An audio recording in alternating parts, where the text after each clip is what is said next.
Es una doble capa, como ustedes están viendo abajo en la parte inferior. O sea, la parte superior es lo que es la pared, inferior es la membrana. Y ustedes ven, ¿no? Ahí la doble capa de glicerofosfolípidos. Entonces, esto tiene la característica de que tenían un extremo hidrófilo que es afín al agua y el extremo hidrofóbico que lo repele al agua. Entonces, en las zonas hidrofóbicas se orientan hacia el interior de la membrana y las hidrofílicas lo están hacia el exterior, ¿no? Esa es la membrana celular. Bueno, en la superficie de la membrana, acá no está, pero hay algunas proteínas. No sé si ustedes recuerdan la forma de los eritrocitos. Pues igualmente, esta membrana puede ser atravesada por proteínas o simplemente pueden estar en su superficie. Entonces tenemos proteínas periféricas, ¿no? Y las otras proteínas que les digo que sí atraviesan toda la membrana son canales iónicos. Y la pared celular, ¿qué están viendo acá en la pared celular? Bueno, se encuentra fuera de la membrana, es una estructura rígida que da la forma definida a la célula. Y bueno, básicamente, ¿qué lo componen? Proteínas y polisacáridos. Las primeras se encuentran asociadas a polisacáridos, formando lo que se conoce los glicoproteínas, en tanto que los polisacáridos que están presentes en la pared, ¿cuáles son? Ahí está la quitina, el galactomanano y el glucano. Entonces, algo más que deben saber de la pared celular es que tiene un crecimiento constante. Voy a empezar a grabar, por favor. Ah, no, sí están grabando, disculpen, ya pensé que no estaban grabando. Ya, la siguiente, por favor. Entonces, seguro vamos a ver, ya, bueno. Acá tenemos que, ay,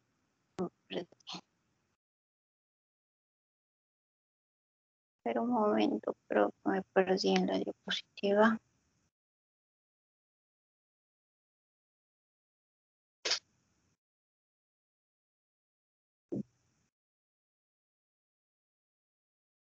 Ya. Entonces tenemos los tallos, ¿no? Los tallos de los hongos. Acá, bueno, son parte del cuerpo del hongo, son unicelulares, hay filamentosos, ramificados y tabicados. Vamos a verlo ya en gráficas, lo que son las cifras y que también hemos visto en la práctica, ¿no? Y los que no son continuos o no tabicados se llama cenocítico, ¿no? Son términos que se usan tanto para los tabicados y los no tabicados. Y bueno, los pseudofilamentosos que se encuentran en la cándida. Y a ver la siguiente, por favor. Acá nuevamente tenemos pues otros detallitos, ¿no? Que hay dentro de los hongos, pues su estructura también contiene organelas, ¿no? En el citoplasma ustedes van a encontrar las mitocondrias, bueno, son indispensables, ustedes saben, ¿no? Que tienen dos membranas, una externa y una interna. Tenemos el aparato de Golgi, eh, ¿no? Que tiene que ver con la nutrición, el retículo endoplásmico. Tenemos también otros microcuerpos, unos que se llaman peroxisomas, que son vesículas. Su función es la beta oxidación de ácidos grasos insaturados. Tenemos también otros microcuerpos dentro del citoplasma que son los hidrogenosomas. Son organelos también que tienen una forma de vesícula y, como lo dice su nombre, producen hidrógeno molecular. Tenemos los lisosomas, otras vesículas un poquito más grandes, contienen enzimas como la catalasa, peroxidasa, proteasa y también los cuerpos de Woronin, que son orgánulos que se presentan solo en algunos hongos filamentosos.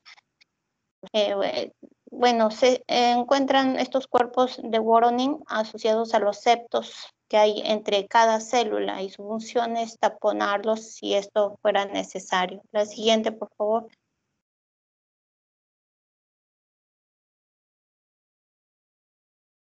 Bueno, aquí están, por ejemplo, un poro vital, ¿no? Y generalmente estos septos que están no son, digamos, completamente cerrados, sino acá está viéndose con la microscopía electrónica, ¿no? Los poros. Y también tenemos un extremo vaculado de una hifa. La siguiente, por favor.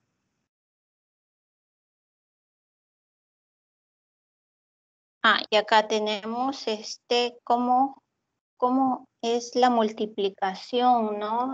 De, digamos, de los hongos. O sea, de una misma membrana por brotes se va produciendo la proliferación, o sea, tienen lo que se llama una mitosis cerrada. Esto es el proceso de mitosis que experimenta las células fúngicas y se va a diferenciar del resto de las células eucarióticas. O sea, la membrana nuclear se va a mantener, como ustedes están viendo ahí, se van brotando, o sea, no se desintegra como es lo común, ¿no? En el resto de células. Entonces, dentro del núcleo se realiza la separación de los cromosomas y posteriormente la membrana nuclear se estrangula y forma dos núcleos. Entonces, esta es la forma de la multiplicación. En caso de los hongos, la siguiente, por favor.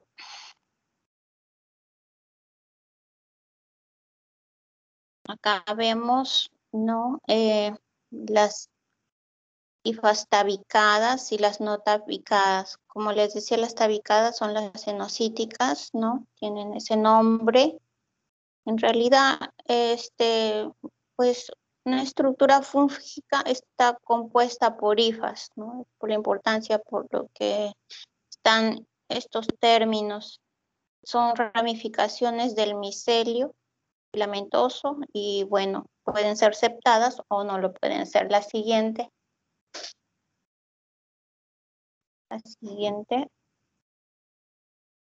Vemos brotes, ¿no? De algunas levaduras.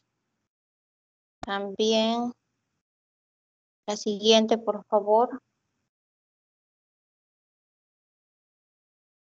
Ahí estamos viendo, ¿no? Levaduras unicelulares, las colonias, vemos los filamentos, ¿no? El crecimiento de las colonias dentro del agar, ¿no? Principalmente hay varios agares, pero el principal para el crecimiento de los hongos es el saburo. El siguiente.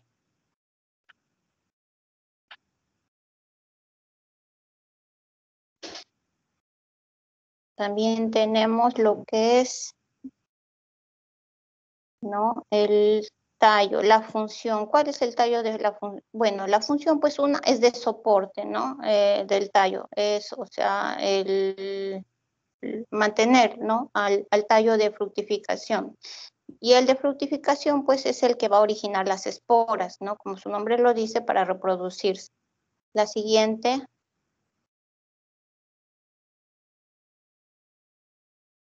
Bueno, acá vemos, ¿no? Tanto la hifa como la levadura, ¿no?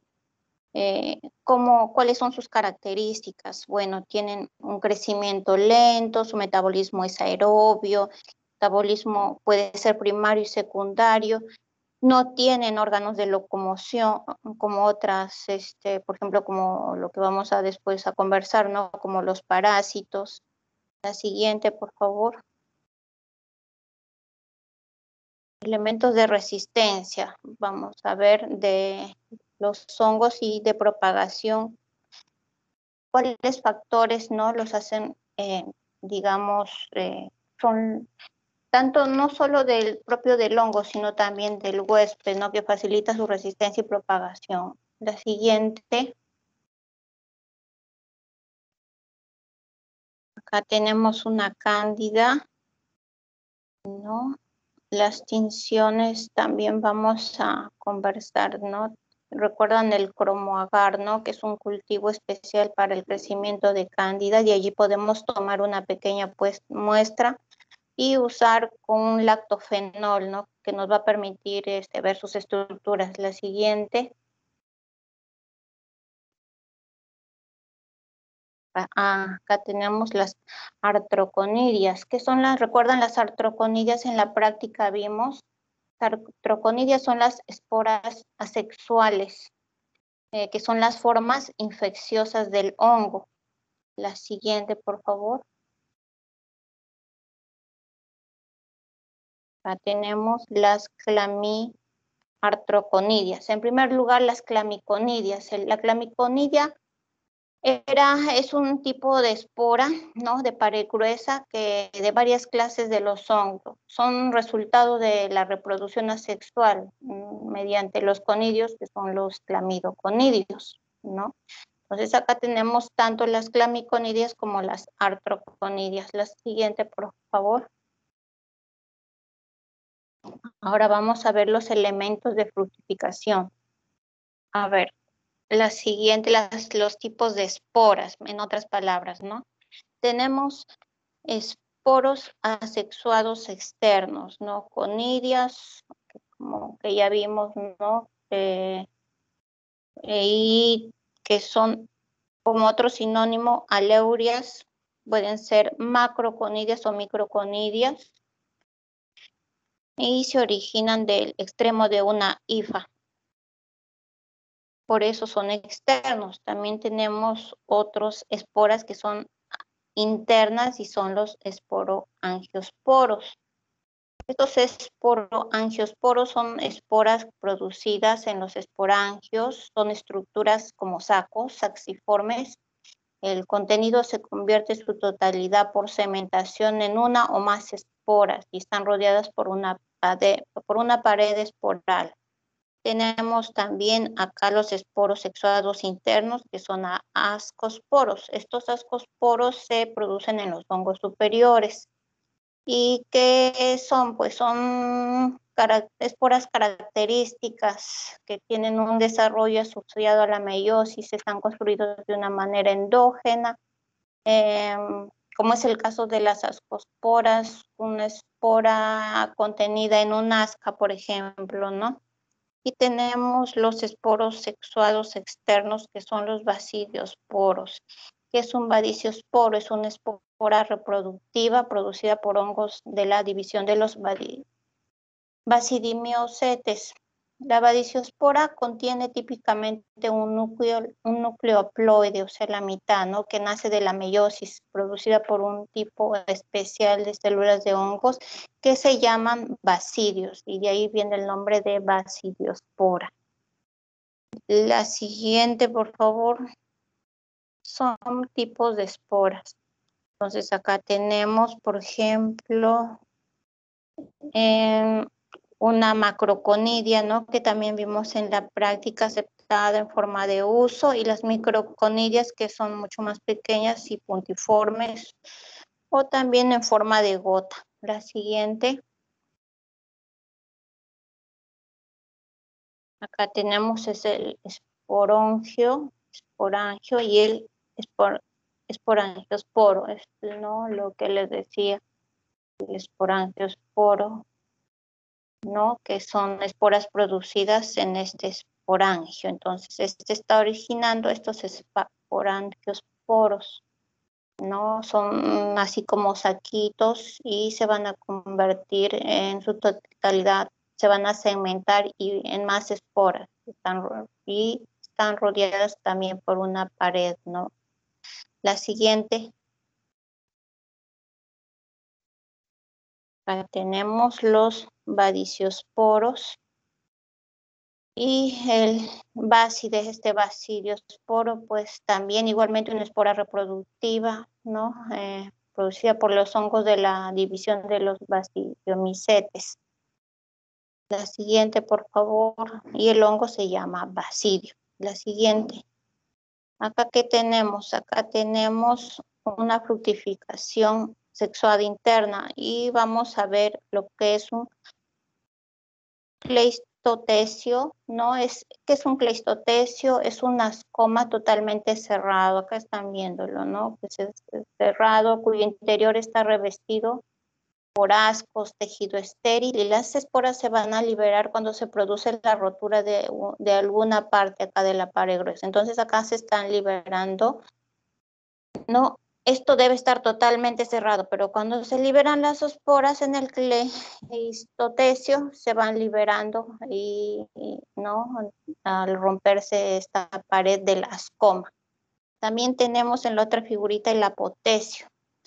El apotecio es la forma más común de ascoma y es, bueno, un esporocarpo en forma de copa, ¿no? Están viendo que tiene una forma de copita. Bueno, a veces es casi como un disco, tiene una abertura más grande, como ven, generalmente hacia arriba, y la estructura pues es sésil y carnosa, alcanzando grandes dimensiones con tres partes distintas. Tienen el himenio en su superficie cóncavo superior.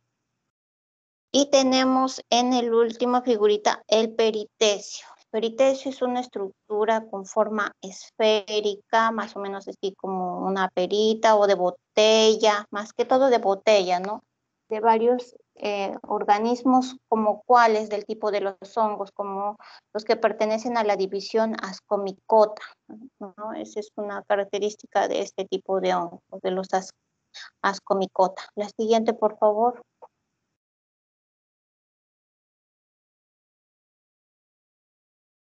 Acá tenemos el dimorfismo. ¿Se recuerdan el dimorfismo? Por ejemplo, el histoplasma capsulatum, ¿no? El dimorfismo, en la práctica les dije, era una capacidad que tienen ciertos hongos, ¿no? Había un cuadro en las prácticas anteriores. Por ejemplo, algunos de ellos no eran dimórficos, otros sí. Esta capacidad que permitía, esta capacidad permitía que el hongo pueda responder a un cambio del entorno, ¿no? O sea, adaptarse para sobrevivir, alternar entre un crecimiento unicelular como levadura y otro multicelular o filamentoso. Entonces acá tenemos la fase saprofítica filamentosa y la fase no parasitaria de levadura. Ahí tenemos el ejemplo del histoplasma capsular. La siguiente, por favor. Ya. Entonces tenemos acá eh, ¿no?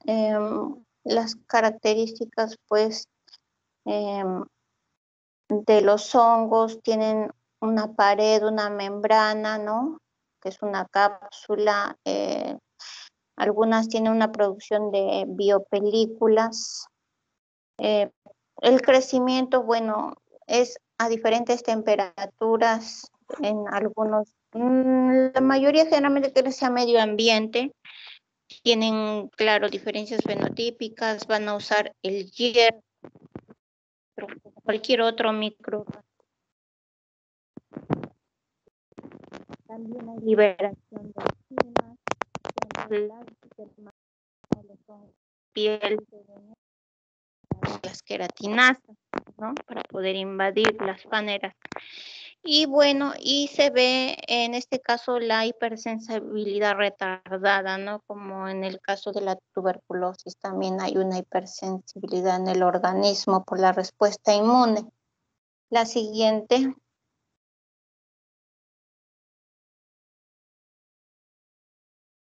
Ya, entonces, bueno, en los hongos tenemos eh, las micosis superficiales, que fueron las que hablamos lo que hablamos en la práctica, ¿no? Que comprometen tanto la piel, las uñas, el cuero cabelludo.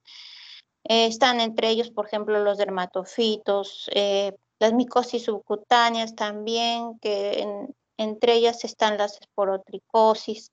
Tenemos también infecciones sistémicas, endémicas, y bueno, él influye bastante pues cómo está el huésped, ¿no? Ya podría afectar varios sistemas, órganos, y las micosis oportunistas, lógicamente, ¿no?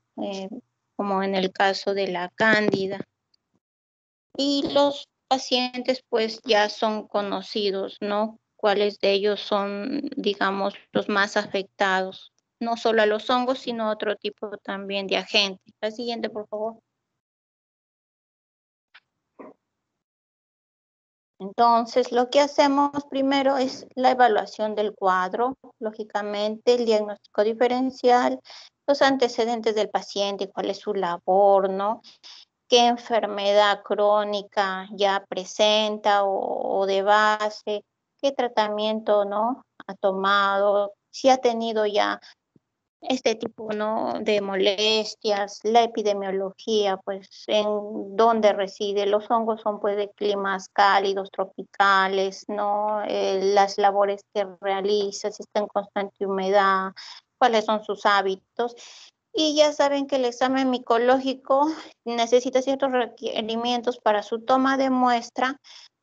Casi en todos los exámenes estas muestras pasan primero por un examen, ¿no? de la muestra, luego un examen directo al microscopio, luego se le hace un cultivo, podemos hacerle también pruebas inmunológicas, ¿no? Podemos hacerle dosaje de anticuerpos, también podemos hacer un aislamiento, ¿no? de la gente con pruebas de biología molecular y también se podría tomar pues un estudio de tejido, ¿no? con histopatología.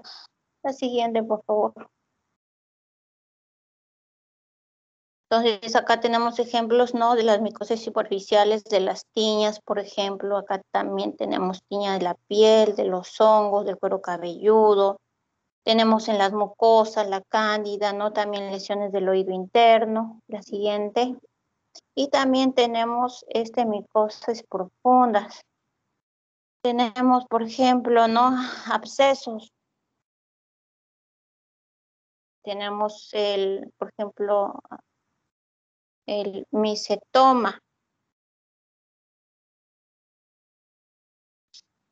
En este caso, las muestras pueden tomarse tanto, recuerdan, de, ¿no? de diversos fluidos corporales. Puede ser no solo en el caso de pues, micosis profundas, también se puede tomar muestra de sangre, de líquido cefalorraquídeo, de orina, materia fecal. Se podría hacer pues un lavado broncoalveolar o también podría utilizarse como muestra el esputo. La siguiente.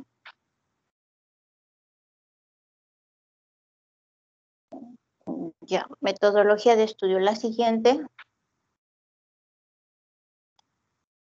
Ya, entonces, bueno, tenemos decir las coloraciones que vamos a usar, ¿no? Para los hongos. Bueno, podemos usar el PAS, que se utiliza también para otro tipo de agentes, varios microorganismos, el Gomori Grocot, la Ciel Nielsen, Kinju, y las muestras, ustedes saben que se va en el examen directo a colocar con una gotita de hidróxido de potasio al 20% para el examen directo. Se cubre con una laminilla y se ve al microscopio óptico, ¿no?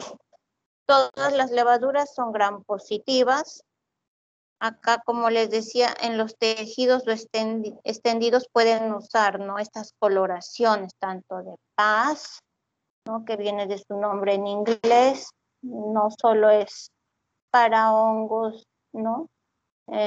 También podemos usar el de Gomori Grocot, que es una metenamina de plata y va a identificar pues a las estructuras fúngicas. También tenemos la de Ciel Nielsen, el Kinju, para actinomicetos y micobacterias, bueno, también se utiliza. La técnica de Schiff es una reacción colorimétrica que va a permitir la tinción de componentes celulares que tienen el hidrato de carbono. Por ejemplo, algunas membranas celulares, en el caso de un extendido, por ejemplo, de un tejido, de las células caliciformes del intestino o las paredes celulares de los hongos, ¿no? Ahí, por ejemplo, podemos utilizar estas tinciones, estas técnicas. La siguiente, por favor.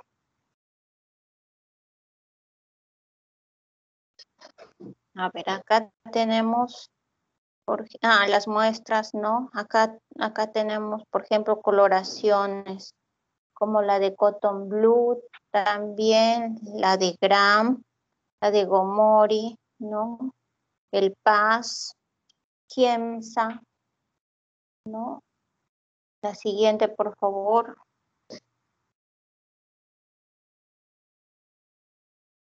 Acá dice, ya, los medios de cultivo. Entonces a la cabeza siempre va a estar el saburó, ¿no? Es el medio cultivo para hongos, ¿no? Pero también tenemos acá otros medios. Por ejemplo, tenemos el agar modificado de SAPEC.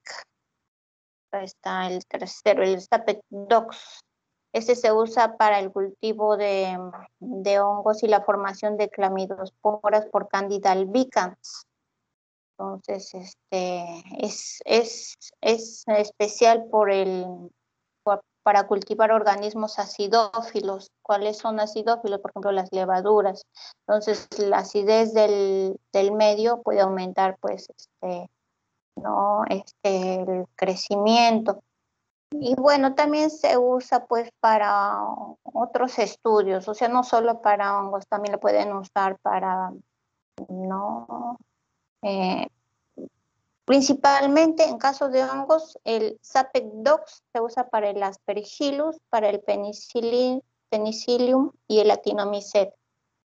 También tenemos a ver acá, ¿no?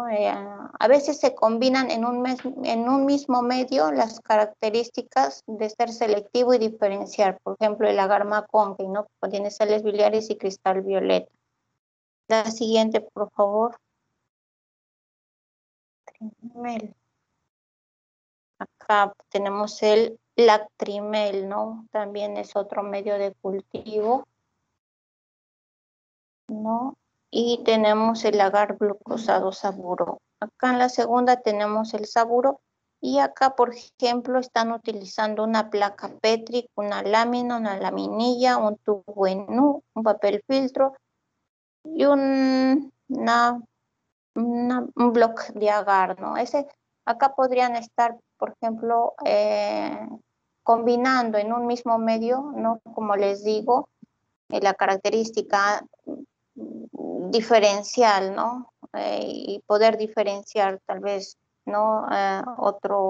El crecimiento tal vez ¿no?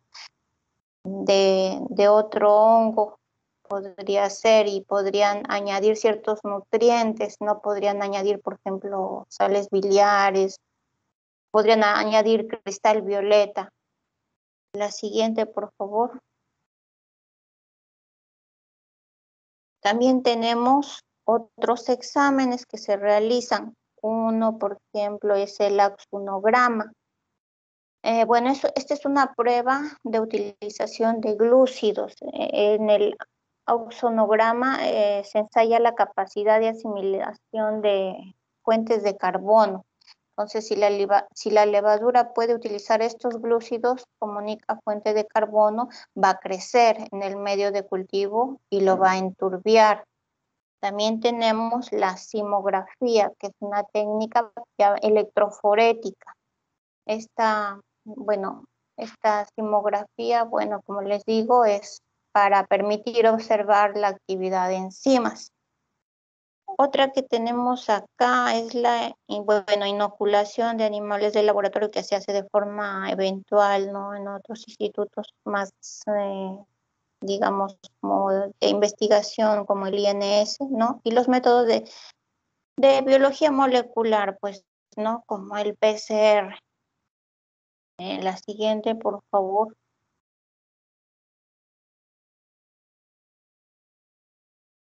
Acá tenemos unas imágenes, cómo se van a visualizar en fresco, pero ya teñido, ¿no? Las estructuras en hidróxido de potasio en la parte superior, así todavía no hay ninguna coloración. Y en el cultivo, pues el crecimiento clásico como moho, ¿no? Que podría ser de diferentes colores. La siguiente. Y también se realizan pues otras pruebas, ¿no? Como la intradermoreacción o la inmunodifusión en gel de agar. Bueno, la Dermorreacción, bueno, también similar a la que se utiliza, pues, para ver si ha habido exposición previa y hay anticuerpos, ¿no? Se coloca el antígeno, ¿no? En la parte del brazo, similar a la técnica del PPD. Y la inmunodifusión en gel de agar, bueno, es para la detección de animales infectados, generalmente, ¿no? Em, Se empezó a usar en los años 70 más o menos. Fue el primer método, este es para historia, inmunodifusión en gel de agar. En la década de los 70 fue el primer método serológico que fue aceptado por la Oficina Internacional de Epizootias y fue para detectar animales con la leucosis enzootica bovina. Esa es la prueba de inmunodifusión en gel de agar. La siguiente, por favor. Entonces tenemos acá que las enfermedades producidas por los hongos, pues ya saben ustedes, no tomicosis, y se van a dar, no ya sea de manera superficial y si es sistémica, ya en pacientes pues que están predispuestos, ¿no? Las profundas, en las micosis profundas se van a comportar como dimórficos. ¿Qué más acá? Algo de que, bueno, en general las crónicas son las de difícil tratamiento, más no las superficiales. Tienen una lista de diagnóstico diferencial en algunas de ellas, ¿no? Que tienen que tomar en cuenta. No, lógicamente que no hay vacunas todavía y depende, pues algunos fúngicos se administran previo perfil hepático porque sí, pues algunos son tóxicos, no más que todo porque se eliminan a este nivel y pueden causar en pacientes, sí, cierto daño. La siguiente, por favor. Ya. Entonces ahora vamos con la parasitología, con las enfermedades en parásitos. Vamos a empezar con los protozoarios intestinales. La siguiente, ya.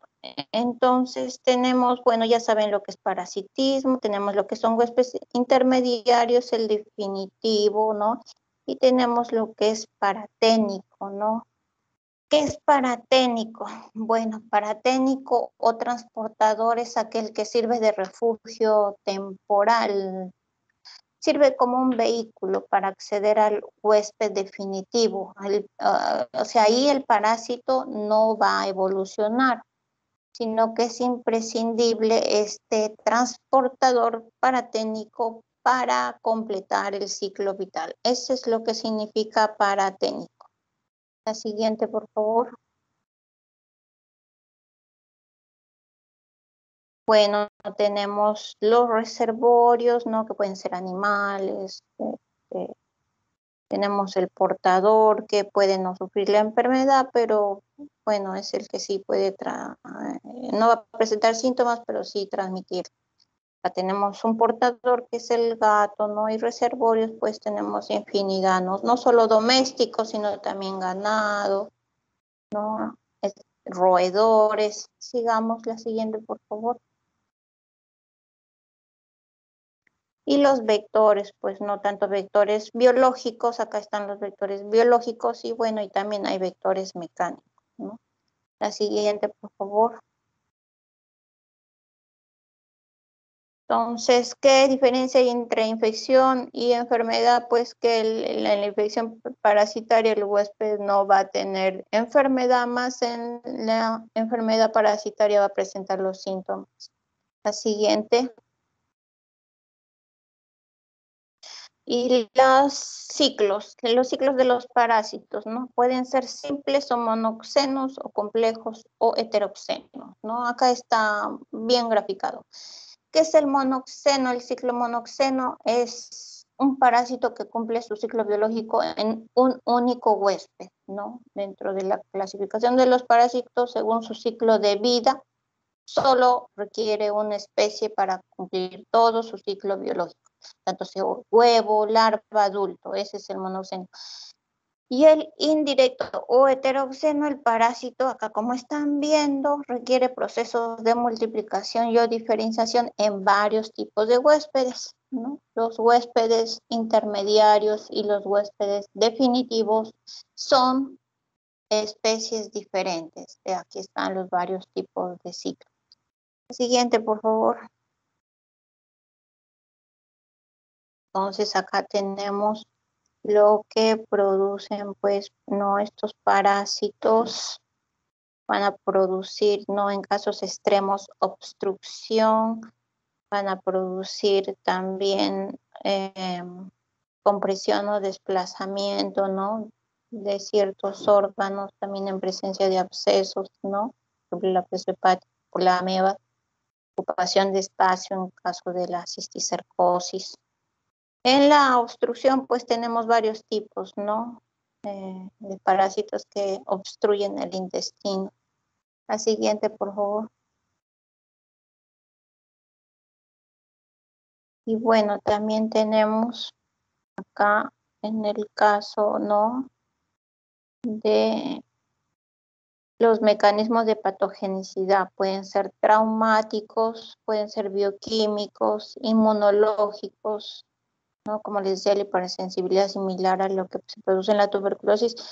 Los exfoliativos producidos, ¿no? Por cierto tipo de artrópodos, que también al final vamos a ver.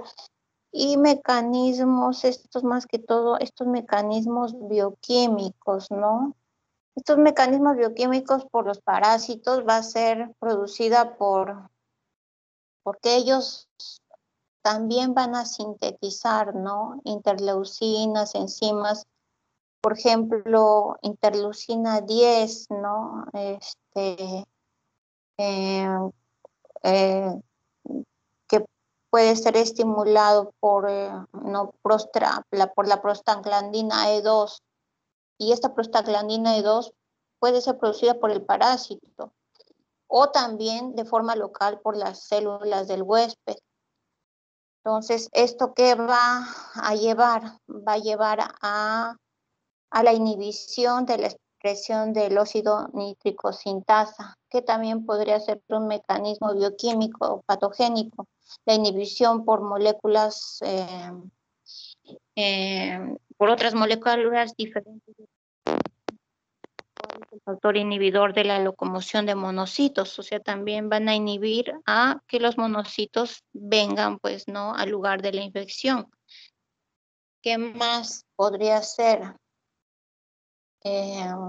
Podrían estimular la producción de interleucina 10 en los macrófagos, podrían activar genes regulados por la hipoxia, que también van a llevar a la inhibición de la expresión de esta óxido nítrico sintasa, ¿no? O la combinación de todas estas. Estas son formas bioquímicas en las que actúan estos parásitos. La siguiente, por favor. Entonces, acá tenemos, ¿no?, desde el punto de vista taxonómico, una clasificación, ¿no?, tanto del reino protista y del reino animal. Entonces, del reino protista tenemos el subreino de los protozoos, que son los unicelulares, y del reino animal, su reino metazoo, los pluricelulares, que están en ellos los helmintos, ¿no?, los gusanos planos, tenemos acá, ¿no?, los artrópodos. La siguiente, por favor.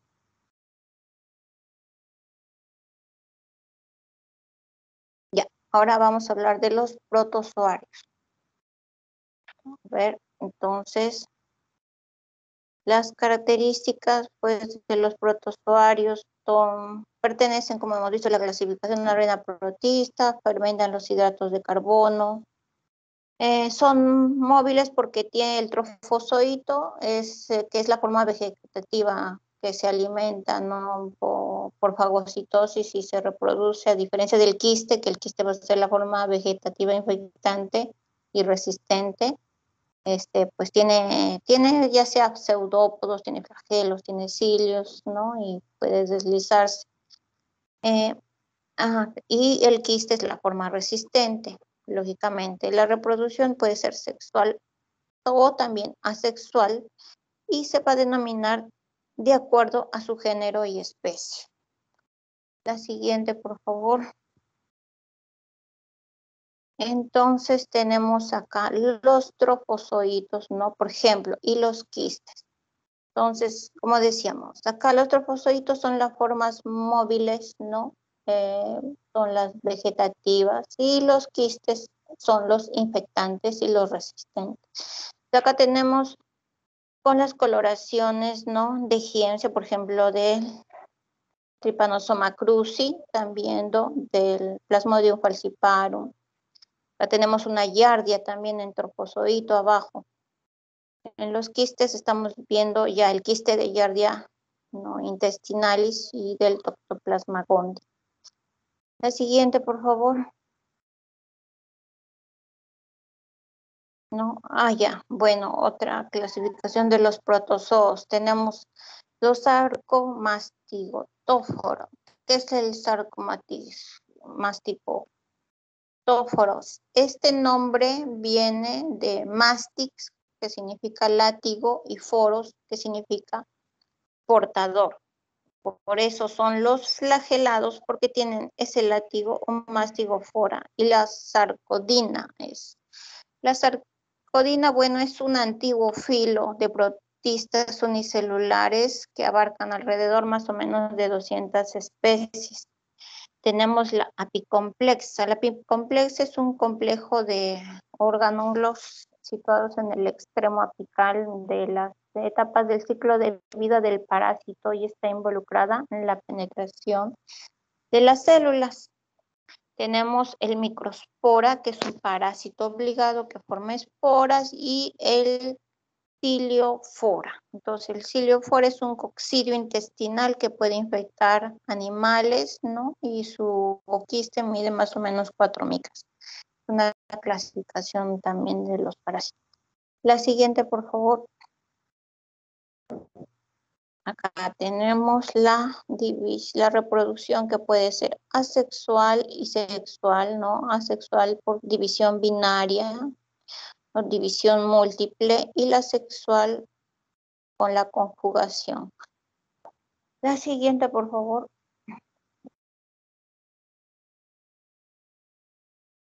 Ya, acá tenemos a los helmintos. Entonces tenemos tanto a los nemátodos como a los platelmintos. ¿No? Tenemos acá los gusanos planos, son los nemátodos. Tenemos a los platelmintos, a los céstodos y tremátodes. La siguiente, por favor. Ahora vamos a ver a los helmintos. A ver, tengo acá helminto. Ya lo puedo abrir en la computadora para verlo más grande, porque no lo veo muy chiquito. Ya. Entonces, ya, los helmintos, bueno, son los gusanos, son multicelulares y, bueno, ¿qué características tienen? Pues son cilíndricos, son simétricos, si ustedes lo ven, ¿no? En la gráfica. Mayormente su reproducción es sexual. ¿Cuál es su etapa? Es huevo, larva y adulto. Su tamaño varía de 0,1 micra a varios centímetros.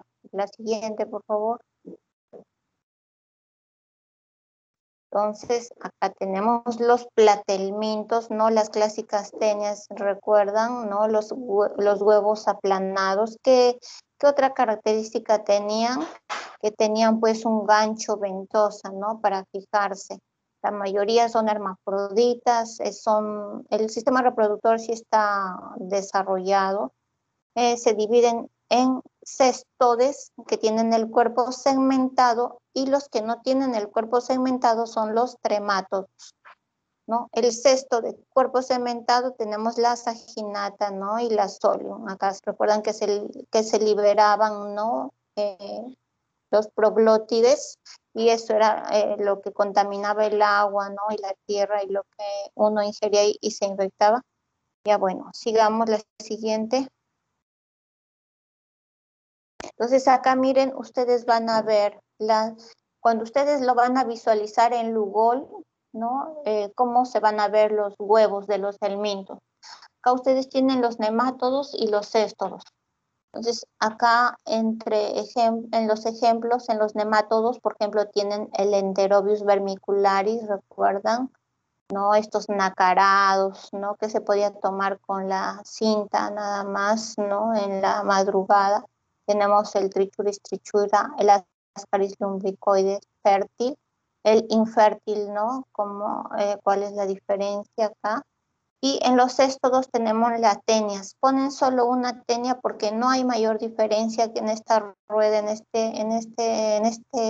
digamos, huevo. No hay diferencia tan en la visualización, ¿no? Al microscopio entre la solium y la saginata. También tenemos el Hymenoplepsis nana, el Hymenoplepsis diminuta, el Diphyllobotrium latum y el Diphyllobotrium caninum.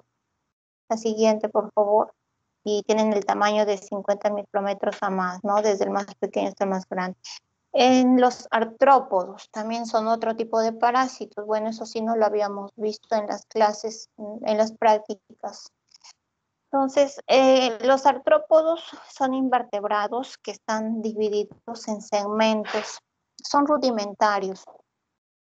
Su dimorfismo es sexual. Pueden ser por vectores. Más que todo los hemos visto como vectores, pero también producen enfermedad.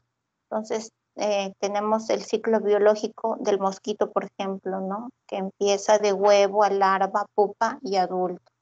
Una metamorfosis completa y una incompleta, bueno, que pasa por los estadios de ninfa, ¿no? De huevo, ninfa 1, ninfa 2, ninfa 3, ninfa 4, ninfa 5 y adulto.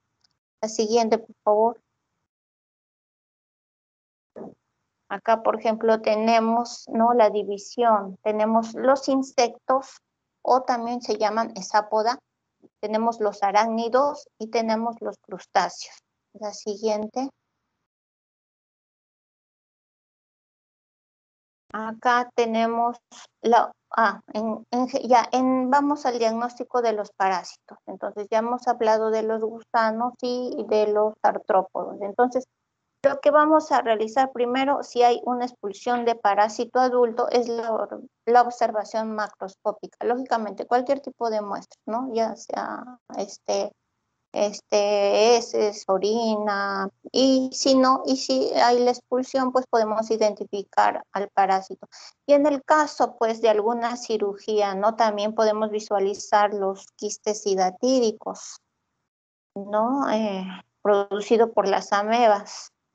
Posteriormente, nosotros ya pasamos a la observación microscópica, entonces ya hacemos la tinción. Ahí estamos viendo, por ejemplo, un plasmodium, ¿no? A su izquierda. Estamos viendo abajo una giardia, ¿no? En trofozoito. Arriba una giardia en quiste, en la tinción. Y en el fresco que está a su mano derecha, que simplemente es con la gotita de solución salina, ¿no? Porque el Lugol se vería de un color marrón. Entonces, estamos viendo probablemente el de arriba sea un Balantidium coli o un Entamoeba coli, ¿no? Por el tamaño. El Balantidium es el más grande de todos. Probablemente es una Entamoeba. Sigamos. Siguiente. Y también podemos hacer, aparte de los exámenes directos, la detección del antígeno. Por ejemplo, ya tenemos, ¿no? Para detectar, por ejemplo, la malaria, ¿no? Tenemos ciertos antígenos, ¿no? Que se ya elaboran en el laboratorio y se van a cruzar con el plasma del paciente, ¿no? Se puede hacer con una gota de sangre, como se hace con el corona, pero el plasma, digamos, tiene mayor concentración de anticuerpos, ¿no? Pues, en realidad se pueden usar las dos, ¿no? Los dos fluidos, pero un dato es que el suero tiene mayor concentración. que se está eliminando las células del glóbulo rojo y pues está más concentrado. Y si hubiera pues una pequeña cantidad de anticuerpos que recién está pues en pico, ¿no? Una IgM, se podría detectar, tendría una mayor sensibilidad. La siguiente, por favor. Y los indirectos se refiere, ya saben, al dosaje de anticuerpos. Entonces, en este caso es al contrario.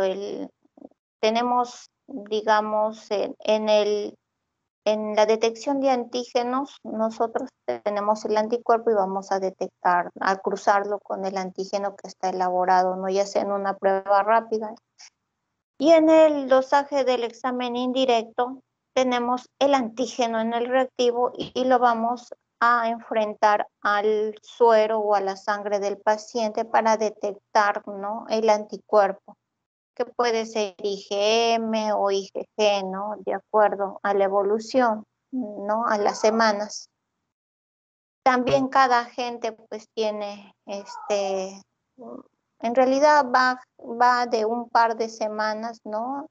Luego de la exposición, de 1 a 2 semanas de la exposición para la producción de IgM y luego la producción de IgG, que es la que se va a mantener. La siguiente, por favor.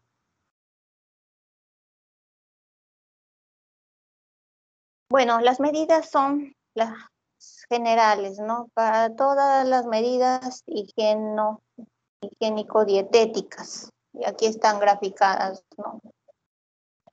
Alimentos, la habitación, uso de repelentes, etc. La siguiente, protozoarios intestinales. Entonces, acá vamos a hablar de las amebas. Acá vamos a ver que tenemos las amebas intestinales y de la cavidad oral tenemos la entamoeba gingivalis, que cobra bastante importancia, pues, pero en la especialidad de odontología. Entonces, en la ameba intestinal tenemos, pues, no tanto la forma quística como la trofozoítica. Entonces, está la entamoeba histolítica o dispar, tenemos la entamoeba armani, tenemos la entamoeba coli, la entamoeba polequi, la endolimax nana y la iadomaeba betuchi. Entonces tenemos las formas trofozoíticas y las formas quísticas. La siguiente, por favor, vamos a hablar de la entamoeba histolítica. La siguiente. Entonces, que la entamoeba histolítica tiene tanto la forma trofozoítica, ¿no? Y la quística, que es la infectante. Como decíamos, los trofozoitos se caracterizan pues porque tienen medios, ¿no? Flagelos, en este caso tiene pseudópodos, se mueve por pseudópodos. Y bueno, va a realizar en este caso la fagocitosis del eritrocito, a diferencia de la entamoeba dispar, que no es patógeno. El quiste tiene de 1 a 4 núcleos en su interior y bueno, estos núcleos tienen un cariosoma central y una cromátima periférica que está, o sea, alrededor finamente distribuida, ¿no? La siguiente, por favor. Acá tienen el ciclo mono, que es un ciclo simple, y el quiste, ¿no? Como dijimos, en general es el elemento infectante, ¿no? Es el que va a infectar, pues, al hombre, que es el único reservorio, como están viendo acá, ¿no? En el ciclo. La siguiente. Y tenemos los factores que van a predisponer, porque no todos, es un bajo porcentaje de todos los asintomáticos. Los que presentan enfermedad, pues vamos a ver en otra diapositiva que es un pequeño porcentaje. El factor del huésped, ¿no? Depende, el pH, ¿no? Ácido de 2, como el ácido clorhídrico, es protector. Es un factor importante del huésped. También sus enzimas digestivas, la flora normal la capa de moco, ¿no? Que protege el estómago, que también nos protege contra nuestro pH ácido. Y las inmunoglobulinas en todas las mucosas en general y también en el aparato digestivo. Entonces, cualquiera de estas alteraciones es lo que va a predisponer pues a la infección, ¿no? Por la ameba. La siguiente, por favor. Entonces, este parásito, bueno, va a tener también, aparte, tenemos el agente, el ambiente y el huésped. Un ratito.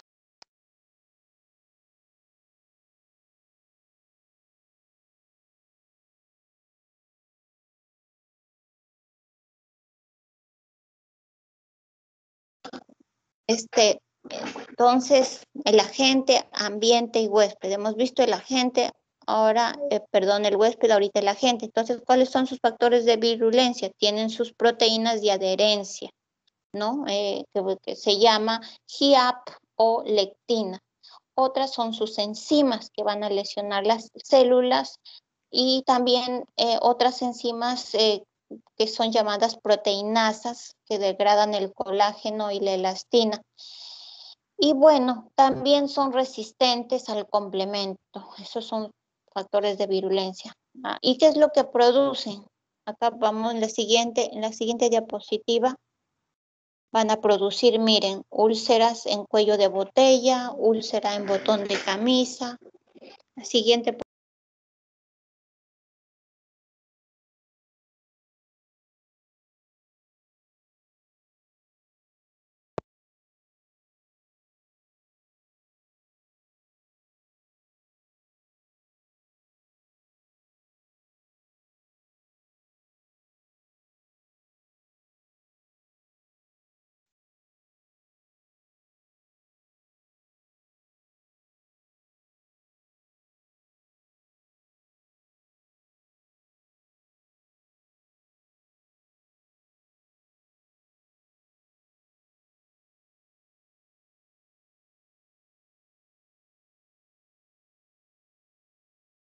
Doctora, no se le escucha.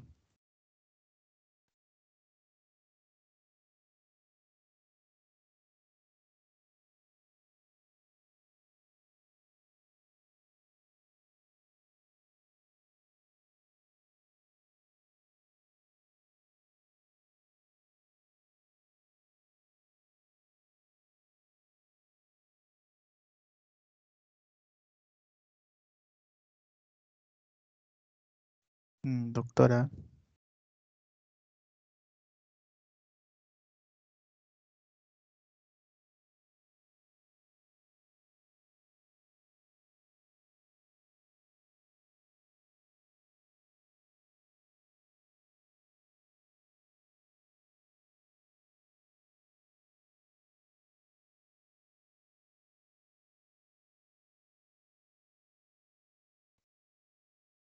doctora, no se le escucha.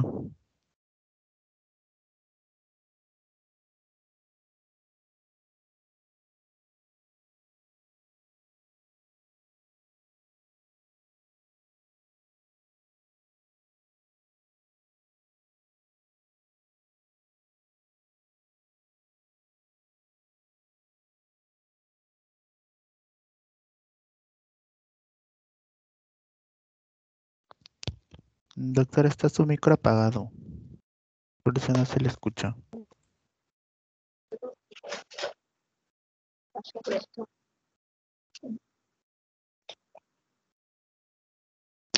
Ya que sí, Cristian, ya me di cuenta, estaba apagado. Tienes razón. Ya, entonces ahí por favor déjalo. Ya, no, a ver. Sí, entonces como ven el porcentaje de asintomáticos llega casi al 90%, ¿no? Y los grados van disminuyendo mientras más severa, el porcentaje también va disminuyendo. Podría producir también obstrucción del apéndice, amebomas, y en caso que no es afectar al aparato digestivo, pues produce los abscesos hepáticos, produce amebiasis de piel, de mucosas. En raros casos podría afectar el vaso y el riñón. La siguiente, por favor. Ya, entonces ahora vamos a hablar de la yardia. Siguiente. Tenemos la forma de trofozoito. Acá están viendo, ¿no? De cómo se tiñe y se visualiza, ¿no? Tan claro. El axostilo, los cuerpos parabasales, tenemos sus flagelos y sus núcleos, ¿no? Y tiene una ventosa también. Esto ya de la ventosa abajo es una microscopía electrónica. Ya, sigamos. Y también su forma de la yardia, ¿no? Infectante. En el quiste se encuentra también núcleos, el axostilo y restos del flagelo. La siguiente. Entonces el quiste va a ser el elemento infectante. También tenemos el ciclo, ¿no? De los trofozoitos igualmente. Se van a excretar, pero no van a ser los infectantes, porque los trofozoitos simplemente no sobreviven en el ambiente. Esa es la razón por la que no es la forma infectante. La siguiente, por favor. Acá ustedes están viendo cómo los trofozoitos se fijan a la pared del intestino delgado. Y esto va a llevar a que el sistema inmune reaccione y produzca un daño a la mucosa. La siguiente. En este daño de la mucosa, de la yardia, podría haber, ¿no? En casos severos, un daño, por ejemplo, en la producción, ¿no? de la lactasa. Es por eso que cierta secuela, digamos, es una intolerancia a la lactosa, porque una de los intolerantes a la lactosa es haber dejado de consumir lácteos por mucho tiempo, entonces la enzima ya no se produce porque no hay sustrato y podría nuevamente producirse el sustrato dándole pequeñas dosis, ¿no? Digamos, el lácteo, como ustedes saben, pues es rico en calcio, ¿no? y previene la osteoporosis, entonces es un buen, digamos, un alimento que va a prevenir, ¿no? esta enfermedad y podría dosificarse y a los niños que solo consumieron hasta cierta edad y en la adultez dejaron, se dosifica y se les da continuamente en dosis mayores eh, leche, digamos, y pueden nuevamente producir la enzima, la lactasa. Pero en el caso de la yardia, como ha habido un daño, ¿no? de la mucosa, una secuela de la infección de yardia puede ser esta deficiencia ya permanente de la enzima, de la lactasa.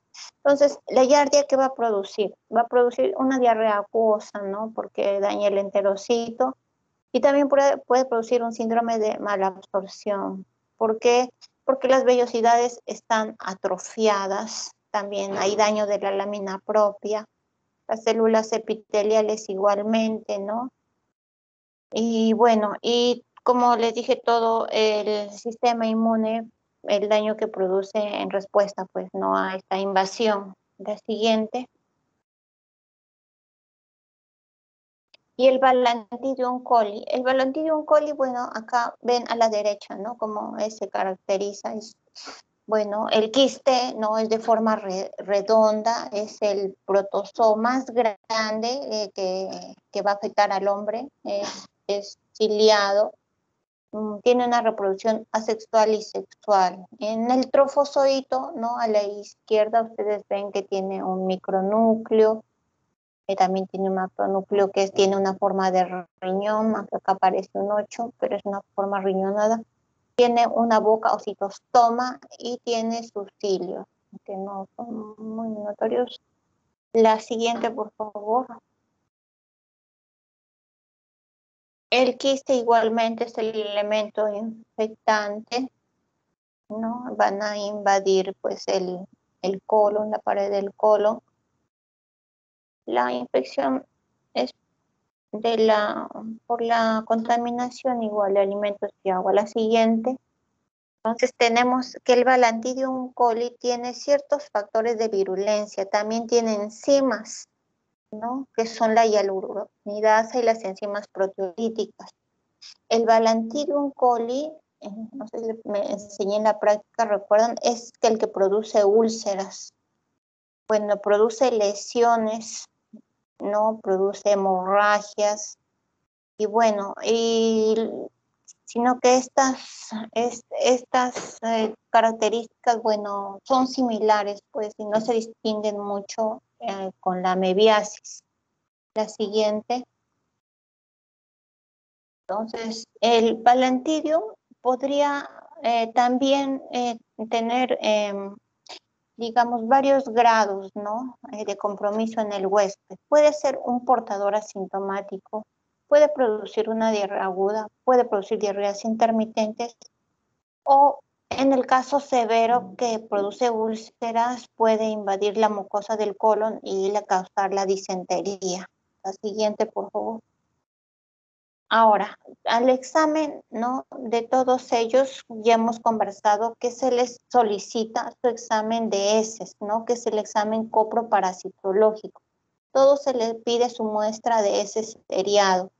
Entonces, generalmente son 3 muestras en 3 días diferentes, a menos que tenga tanta carga de parásitos que en la primera muestra nomás podemos identificar, o también que se puede expulsar pues un parásito adulto, ¿no? Y también identificarlo.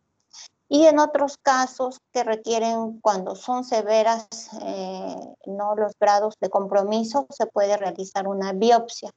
Por ejemplo, en el caso de una mebiasis, una Balantidium coli, ¿no? En grado de una lesión, ¿no? Que produce úlcera y disentería, se podría realizar una biopsia. La siguiente, por favor. También otro parásito tenemos la Trichomona vaginalis, ¿no? La Trichomona vaginalis, bueno, se puede visualizar incluso en el examen de orina. Estas son las características de la Trichomona. Tiene un axostilo, una membrana ondulante y sus flagelos. Esta Trichomona va a alimentarse de las bacterias o de las células del epitelio. Es anaerobia, no posee quistes y se reproduce por fisión binaria. El hombre va a ser el único huésped. La siguiente, por favor. Y la transmisión va a ser por contacto directo. Entonces, acá tenemos la tricomona, se transmite por las relaciones sexuales. Se puede visualizar tanto en examen de orina, si hay secreciones vaginales o también en el varón, que mayormente el varón va a ser portador. La siguiente, por favor. También tenemos factores que van a predisponer a la enfermedad, ¿no? En el huésped, pues que el pH sea alcalino de la vagina, también disminuya la flora normal de la vagina. En el hombre podría predisponerlo, pues, no, el epitelio y la luz de la próstata, ¿no? Podrían ser un reservorio, digamos, en el hombre. Y los factores de la tricomona que van a, digamos, a predisponer a la enfermedad son 4 proteínas de superficie para que se adhiera, ¿no? Va a depender tanto de la lactoferrina, igual que como otra bacteria, ¿no? Depende de la lactoferrina. También va a generar proteasas parasitarias que van a degradar el moco, que sirve el moco en realidad vaginal, sirve como un protector, pero la tricomona tiene esta enzima que lo va a degradar.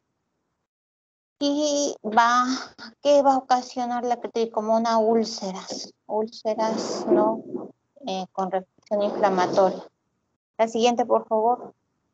Entonces, el hombre puede ser simplemente un portador, ¿no? Y si es que enfermara, pudiera ser, como tiene en la próstata, lo tiene ahí, ¿no? Digamos, podría producirle una uretritis. Y en la mujer sí puede producirle vaginitis y también puede producirle en la vía más alta una cervicitis. Entonces, ¿qué se va a realizar para diagnosticar a la tricomona? Se va a realizar, como le decía, la siguiente, un examen directo de las secreciones. Como les dije también, la siguiente, por favor, también se ha hallado en exámenes de orina comunes que se les realiza a los pacientes. La siguiente, ustedes van a ver también en cualquier examen de orina, incluso no diagnosticado varón, podría ser, van a encontrar las tricomonas y cómo se mueven, ¿no? Por los flagelos que tienen. Entonces, dando secreciones uretrales, vaginales y líquido prostático. Ahora, los coccidios. En los coccidios tenemos el Cryptosporidium, tenemos la ciclospora y tenemos la Cistoisospora vel. Esos son los coccidios. La siguiente, por favor. Bueno, sus características de los coccidios son que pertenecen al filum apicomplexa, son de la clase coccidia. Son protozoos intracelulares y se reproducen tanto sexual y asexual dentro de los eritrocitos. El ooquiste eliminado en la materia fecal es lo que va a infectar. Acá ustedes ven, ¿no? Como el Cryptosporidium parvum, como es la ciclospora y la isospora vel. La siguiente, por favor. Otras características van a alterar pues la vellosidad del intestino, ¿no? Van a producir inflamación. El síntoma principal, siempre los parásitos mayormente van a ser las diarreas, que simplemente tienen un corto periodo, ¿no? En pacientes sanos y se hace crónica pues cuando hay un compromiso, ¿no? De sistema o puede diseminarse incluso otros órganos, en el caso del paciente con VIH, ¿no? La siguiente, por favor. Entonces vamos a conversar de la Cryptosporidium, del SP. Entonces este Cryptosporidio también va a infectar a los roedores, a los animales domésticos y al ganado. Tenemos el Cryptosporidium hominis y el Cryptosporidium parvum. Son las más principales porque afectan a los humanos. Y igual pues que todo este grupo, el ooquiste, ¿no? El infectante mide más o menos de 4 a 5 micras. La siguiente, el Cryptosporidium, este es su ciclo de vida, ¿no? También el modo de transmisión es agua y alimentos contaminados, ¿no? El ooquiste, acá lo ven a la mano derecha, es el elemento infectante. La siguiente, ¿cuál es su periodo de incubación? Va de 3 días a poco más, casi 2 semanas. Entonces, va a depender, pues, ¿no? Del estado inmune del huésped. Entonces, una persona sana podría que no tenga ningún síntoma o una corta diarrea, ¿no? De poco tiempo de duración. Y el inmunocomprometido sí, pues, puede producir, ¿no? Una diarrea, lo que lleva generalmente es una diarrea, ¿no? Lo grave de una diarrea es la deshidratación, pues, ¿no? La no absorción de los alimentos, ¿no? Un paciente con VIH u otra inmunosupresión también puede tener una diseminación a otros órganos. Estas son complicaciones, ¿no? En los inmunocomprometidos. Bueno, tenemos el Cryptosporidium, que puede presentarse tanto en el intestino, no podría diseminarse en un paciente inmunocomprometido a la vesícula, o podría también transmitirse por un trasplante, un paciente trasplantado. La siguiente, por favor. En este caso están viendo tinciones de Kinju. La siguiente es la ciclospora SPP. Entonces, la siguiente, ¿cuál es la ciclospora que afecta a los humanos? Es la cayetanensis. Entonces, este oquiste tiene 2 esporoquistes y con 2 esporozoitos, y eso es lo que lo va a diferenciar, ¿no?, del criptosporidio, ¿no?, de la ciclospora. Pues 2 esporoquistes, cada uno con 2 esporozoitos, criptosporidio. Esa es la diferencia.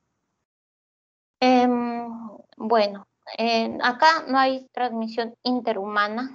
Acá tenemos un cuadro comparativo de la ciclospora y del criptosporidio. Entonces, la ciclospora se encuentra principalmente en pacientes inmunocompetentes, a diferencia del Cryptosporum, que sí es un parásito oportunista. Acá como ejemplo ponen en el SIDA, ¿no?, porque es un criterio en los pacientes para decir que es SIDA. Pues la ciclospora se transmite por alimentos contaminados. El Cryptosporidium también podría ser por persona a persona o una zoonosis, a diferencia de la ciclospora, que no es de persona a persona ni animales. El ciclospora se da en niños de edad escolar, el Cryptosporum en niños pequeñitos de 1 año. La ciclospora se presenta en forma de brotes epidémicos, ¿no?, por los alimentos contaminados. El Cryptosporidium en brotes epidémicos de origen, más que todo, el agua, ¿no?, el agua contaminada. La siguiente, entonces acá vemos, ¿no?, también el ciclo. Y tenemos la diferencia, miren, tamaño de la giardia, de la ciclospora y el Cryptosporidium. Entonces, la diferencia, como les dije, son los dos, ahí ven ustedes la gráfica 1 y 2, los 2 esporozoitos con los 2, ¿no?, con 2 esporoquistes con los 2 esporozoitos. Esa es la diferencia, ¿no?, de la ciclospora cayetanensis. Tiene 2 esporoquistes con 2 esporozoitos. La diferencia del Cryptosporidium. Ahí en la 1 y en la 2 lo están viendo. La siguiente, por favor, la Citospora belli o Isospora belli, también se llama Isospora belli. El hombre es el único huésped.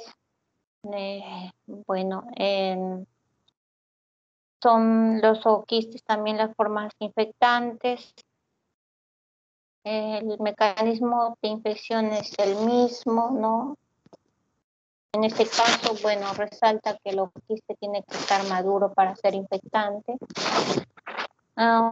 Tenemos acá abajo en las gráficas que están viendo acá en los recuadros, ¿no?, el Isospora belli, ¿no?, el ooquiste maduro, ¿no?, que va a ser la forma infectante. Tiene 2 esporoquistes, cada uno con 4 esporozoitos. Esta es la forma infectante de la ciclospora, Isospora belli, el ooquiste maduro. La siguiente. Bueno, el ciclo de vida es similar, ¿no?, a los otros coccidios, ¿no? La siguiente. Y tenemos la diferencia entre estos coccidios, ¿no? Tanto la Citospora belli, la Ciclospora cayetanensis y Cryptosporidium parvo. Entonces, la morfología. Generalmente la Citospora belli, miren, como ven, la primera es una forma más alargada, ¿no?, a diferencia de la Ciclospora del Cryptosporidium, que son redondos. Esta es la forma en la morfología. El hábitat, bueno, va a ser tanto del Citospora belli como de la Ciclospora el intestino delgado. Y el Cryptosporidium podría también afectar el aparato respiratorio. En las formas infectantes todas van a ser ooquistes maduros. Tenemos acá, este es el orden de tamaño del más grande al más pequeño. El Citospora belli es, digamos, tiene una medida casi, ¿no?, 3 veces mayor a la Cyclospora cayetanensis, y la Cyclospora cayetanensis es el doble del Cryptosporum parvum. Entonces acá tenemos algunas de sus características, ¿no? En cuanto también a sus oquistes, el número de esporoquistes y de esporozoitos.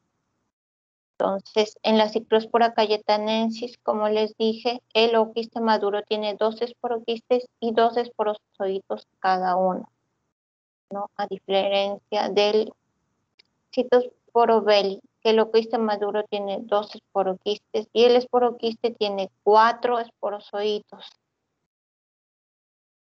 Bueno, eso es en cuanto a parásitos y a micología. ¿Alguna pregunta?